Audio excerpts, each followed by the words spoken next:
is one of my favorite people to talk with on this program every year. The head coach of the MEAC champs, Tori Tyson from Howard. Coach Tyson, what's up? Welcome back. Congratulations on making the field again. Thank you so much. Thanks for having me. Tori, what are you feeling right now? Another championship back to back, and I watched that championship. To be honest, I was a little nervous in the beginning. I texted your mom saying, "Hey, are they going to get through this thing?" But what was it like to win another title? It feels good. I'm not gonna lie. But I mean, it's always gonna feel good. But there was a part of like a surreal, like I almost feel like it's an add-on in a way. Like it was really weird compartmentalizing like last year and this year for me, a lot. But when we won it, I had a really good feeling. We go to Duke. And I remember telling our girls to be really intentional about like when we celebrate, remembering that there's still a goal at Mm. hand. And I felt like my head was very much there once we finally got like the third out, on just remembering the main mission this year. And this was not the main mission. I want to ask about one of my summer league girls, Aiko Conaway, who I got to see in the FGCL, transfer in from Marshall. I remember watching her pitch going, all right, like this is the kind of kid who's going to make somebody better. And finding out she was going to Howard, I was really excited for you and excited for the program. And she stepped up. She was conference pitcher of the year. What have you seen from her growth wise as she's taken on more of a role? She didn't pitch much at her Yeah. previous school, and now she's your leader in innings. Yeah, I think that Aiko, it's very interesting. You know her, right? You've seen her. She's very stoic. I always say I feel like anime girls got their own little vibe to them. I really do feel that way. Like total anime to the T, like real chill, like nothing bothers me. Like what? And I actually seen my girl get a little life. I'm like, you are no longer an anime character, you are a human. And we seen that early on in the tournament. I think the coolest part about Aiko, again, because it's a transition when you don't really have a role as a pitcher, and then you come into this situation where she became our game one and game three starter. That is a mental transition. But Aiko is such a student. And I will tell you, I still don't even believe Aiko is pitching at her best. And I think that's the coolest part. I think that we are just scratching the surface. The training wheels definitely came off this week for her with me. Again, I got a strong personality. I do. And so I know, right? You got to be ready to get the real raw Tory. And so, I went and I pulled her in, I think it was game two, semifinal. That's a team. The team we played is very big on momentum vibes. You cannot let that dugout get lit.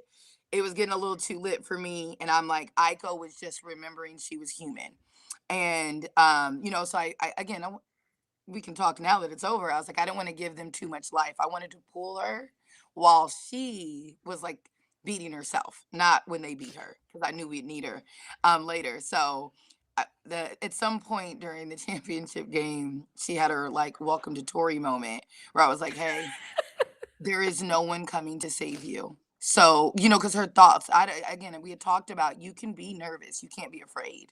And Mm. she, when we, during our timeout, I'm still like a little fear of failure. And I was like, okay, well, I'm not saving you today.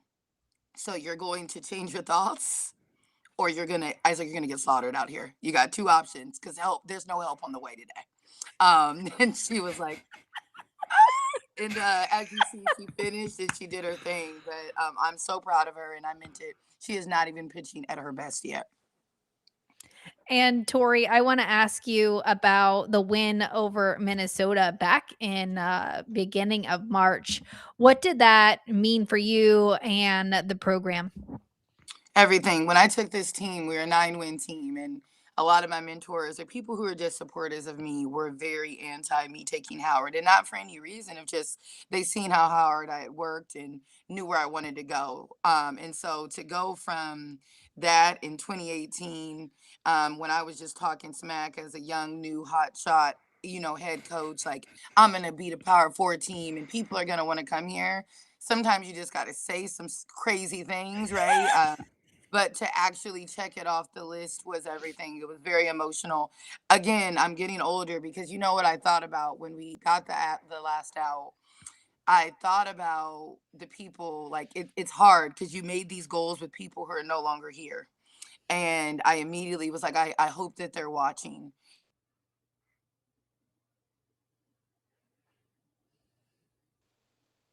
Uh-oh. Uh-oh. Did we lose her for a minute? You got me? Oh, okay. No, I thought it was we're at me. the good part of the story. Yeah. I'm sorry, okay, keep going. But I said that what I was hoping is that they seen themselves in those girls that were running off onto the field, because they are such a big part of it. Those people that first told me yes when I was just selling smoke, the girls that were already here. So it was amazing for this entire program. My alumni were writing me, I mean, through every play of the game. And this was a vision that we set out for many years ago. And I think it was, we needed to prove it to ourselves. It's one thing to talk it, it's another to do it. So definitely one of my proudest moments as a head coach. And as we dig into the lineup, to the good people of the world out there, I would recommend sometimes just perusing through the NCAA stats. I like to do it just to, find some names, find some people that maybe I haven't talked about that I would like to on this program. And Maren Jordan is one of those kids. You go to the batting average ranks and you see Issa Torres and you see Aglaya Rudd. And then I think right down there around 7, 8, 9, 10, you've got Maren Jordan. What is it about her that has made her such a special piece for you offensively this year? Well, 2 years ago, Maren Jordan led the nation in batting average. Yeah. And but her batting average with runners in scoring position, and you can blame Marty for this, that like my dad. I'm like, man, it was an empty stat, I think, emotionally for her, because I think she would have given up that title to been able to be a little bit more present in the moments that matter, right? The reason why we play the sport. And so she spent a lot of her junior year working on the things she needed to be able to be present, the things that have nothing to do with going to do 1,000 reps. MJ was never going to fail over work ethic. We needed to win between the ears. And she went and put in the work. And so what we're witnessing right now is a complete MJ. MJ just had a nice swing when she was the batting average leader. We are watching a confident MJ in her bag, feeling herself, just able to be where her feet are. Yeah. The RBI increase as well is yes something. That's because hey, we love the hits, but we need them to bring in people. Yeah. Well, she's the MEAC Player of the Year. Aiko was the Pitcher of the Year. And Tori Tyson, for the first time, was the Coach of the Year. I mean, long time coming from my perspective, but this is neither here nor there. What was that? Tori knows how I feel. Yeah. What was that like to get that award, Tori? For me, nothing. Honestly, what I was more nervous and anxious about is I wanted to make sure that they got it. When I seen that their names came through, because they completely earned it. If anybody were to take a hit, I wanted it to be me. Like, I wanted to be the one to not get the award because I've completely normalized it. But I will say that I want to give credit. Honestly, you guys, I was a little worried, like, what if I get it and everything in the world changes? Like, now I'm gonna lose. Like, I will say, I think it speaks to the growth of the new coaches too in our conference. I want to give a lot of credit there, in that we are on a mission to grow our conference, and we don't need to, play the games that kind of go with the postseason awards. I hate postseason awards, and I do want to throw this out there because there seems to be, I will say, not using any names, it looks like a couple other conference, we got some postseason conversations going.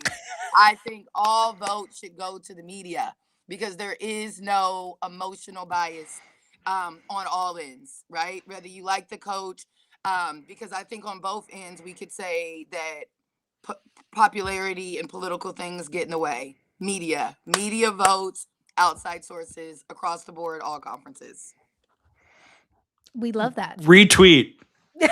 I mean, Please. Yeah, I couldn't agree more. I concur, because there are games you can play, and the last we're trying to play actual games. Why are we playing awards mind games? Heavy on that. I don't be having the time. I got basketball practice as soon as I'm done with being a softball coach. I don't like, I don't got time to like who likes me. Do I like their kid? Just let's just put it in somebody else's hands. I That's it.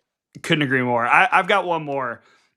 Yeah. As we talked about last year, you're going to Duke. This year, you're going to Duke. You're continuing to gain experience about what you got to do when you're in regional play, what it's going to take to get that win and have success. As you saw the selection show, you probably clocked that. Yes, you're going to Duke. You've also got two teams inside the top 30 in the RPI as the 2 and the 3. So it's a tough road no matter who you face beyond that first game against the Blue Devils. But what is the preparation for you and your coaching staff as you get ready to go to Durham and potentially face 3 really high quality teams?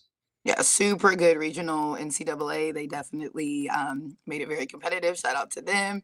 For us, we're just being very honest. We got a main goal and we want to make history. Same thing I said last year.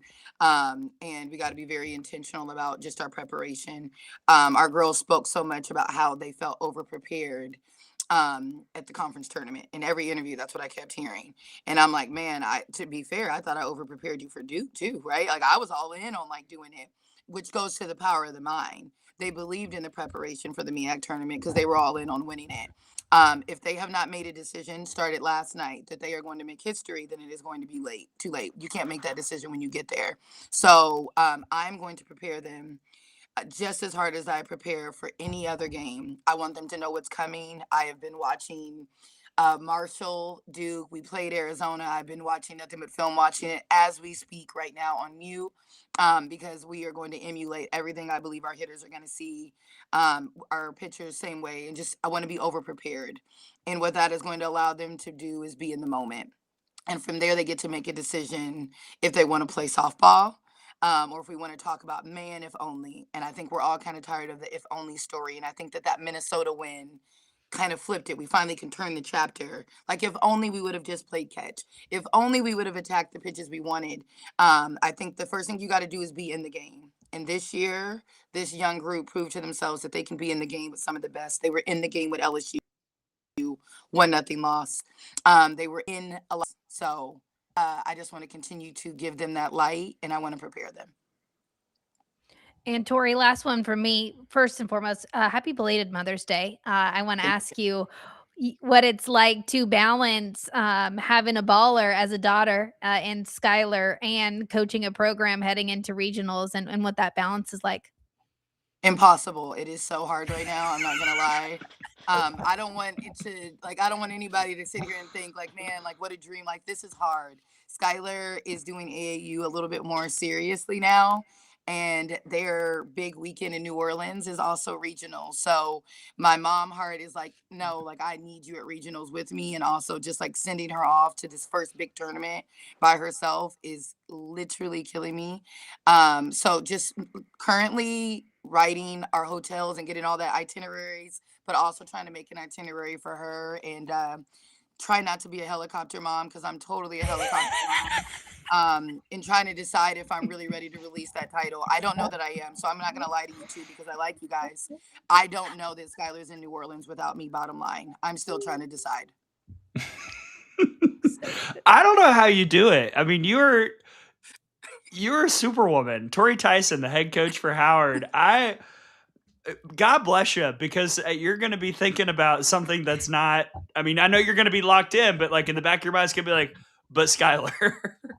All the time. When we clinched the regular season title, she had called me about something on film, and I had someone outside of the dugout watching her game, and it's a lot. I don't recommend it. If you can get your kid into something that is a little less intense, do it. If you would like to also be present as a head coach. If not, you are. It's all over. It is all over. So, yeah, it is no joke, Tara. I love her to death. But it is killing me. Oh, man. Well, it's the best time of the year, but a busy time for Tori Tyson, the head coach for Howard. Coach, I look forward to talking with you again next year on this show. And best of luck in the Durham Regional and beyond this weekend. always a pleasure to have you on and get to chuckle and laugh and hear your stories and hear what you're doing with this program. And we wish you all the best coming up this weekend. Perfect. Thanks for having me. Tori Tyson from best. Howard.